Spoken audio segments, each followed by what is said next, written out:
ഓണത്തിന് സിനിമാ തിയേറ്ററുകളിൽ സിനിമകൾ എത്തിക്കാനായിട്ടാണ് താരങ്ങളെല്ലാം ശ്രമിക്കുന്നത് എപ്പോഴും. കാരണം ഓണത്തിന്റെ ഉത്സവത്തിൽ സിനിമയും സൂപ്പർ ഹിറ്റായിട്ട് മാറാറുണ്ട്. ലാലേട്ടന്റെയും മമ്മൂക്കയുടെയും സിനിമകൾ തന്നെയായിരിക്കും മിക്കപ്പോഴും ഓണചിത്രങ്ങളിൽ മത്സരത്തിനായിട്ട് എത്തുന്നതും. ഇത്തവണ 4 മലയാള സിനിമകളാണ് ഓണം റിലീസിനായിട്ട് എത്തുന്നത്.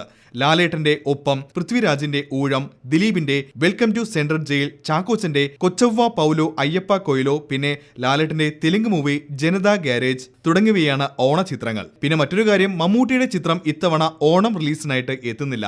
2015 ഓണത്തിന് കമൽ സംവിധാനം ചെയ്ത ഉട്ടോപ്പിയയിലെ രാജാവായിരുന്നു മമ്മൂട്ടിയുടെ ഓണചിത്രം. പക്ഷേ സിനിമ പ്രതീക്ഷിച്ച പോലെ വിജയം നേടിയില്ല. 2014 അജയ് വാസുദേവ് സംവിധാനം ചെയ്ത രാജാതി രാജയായിരുന്നു മമ്മൂക്കയുടെ ഓണം റിലീസ് സിനിമ. 2013 മാർത്താണ്ഡൻ സംവിധാനം ചെയ്ത ദൈവത്തിന്റെ സ്വന്തം ക്ലീറ്റസ് ആയിരുന്നു. പിന്നെ 2012 ജോണി ആന്റണി സംവിധാനം ചെയ്ത താപ്പാനയായിരുന്നു മമ്മൂട്ടിയുടെ ഓണചിത്രം. മോഹൻലാലിന്റെ റൺ ബേബി റണ്ണുമായിട്ട് മത്സരിച്ച സിനിമ ആവറേജ് വിജയം നേടുകയും ചെയ്തു. 2010 രഞ്ജിത്ത് സംവിധാനം ചെയ്ത സൂപ്പർ ഹിറ്റ് മൂവിയായ പ്രാഞ്ചിയേട്ടൻ ആൻഡ് സെയിൻസ് മമ്മൂക്കയുടെ കരിയറിൽ മറ്റൊരു വഴിത്തിരിവായി. ആ ചിത്രം ബോക്സ് ഓഫീസിൽ വൻ ഹിറ്റാവുകയും ചെയ്തിരുന്നു. എനിക്ക് ഏറ്റവും ഇഷ്ടമുള്ള നടന ദിലീപ് അങ്കിള്.